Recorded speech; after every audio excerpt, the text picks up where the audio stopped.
Sementara itu pemirsa, banjir akibat jebolnya tanggul di dua kecamatan di Kabupaten Lamongan, Jawa Timur selain mengakibatkan ratusan rumah terendam, juga berdampak terhadap tambak ikan bandeng dan udang fanami milik warga. Kondisi ini mengakibatkan petani menelan kerugian hingga miliaran rupiah.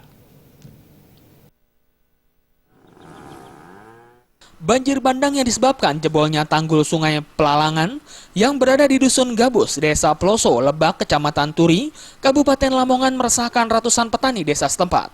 Air yang mencapai lebih dari 50 cm ini merendam puluhan hektar tambak petani yang berisi ikan bandeng dan udang fanami yang seharusnya siap untuk dipanen. Akibat dari banjir bandang ini, warga mengalami kerugian hingga miliaran rupiah karena udang fanami yang siap dipanen hanyut terbawa arus air yang deras.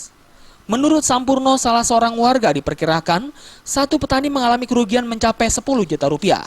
Dalam kondisi normal, satu petak tambak mampu menghasilkan udang fanami senilai 10 juta rupiah sekali panen. Sementara itu, usaha warga saat ini adalah membendung tanggul sungai yang jebol agar banjir yang menggenangi rumah warga tidak semakin naik. Mana mas sekarang dengan kemarin? Kalau yang lebih parah tahun ini, lebih parah yang sekarang ini masnya, yang hari ini daripada yang kemarin.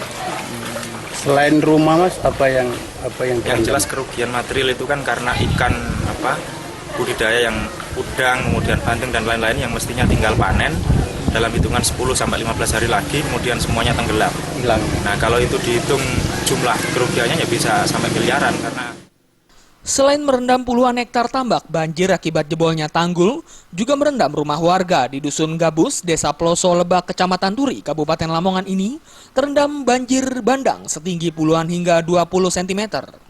Banjir di Desa Ploso, Lebak sendiri merupakan banjir kedua di tahun ini yang diakibatkan jebolnya tanggul yang berada di sungai desa setempat. Dari Lamongan.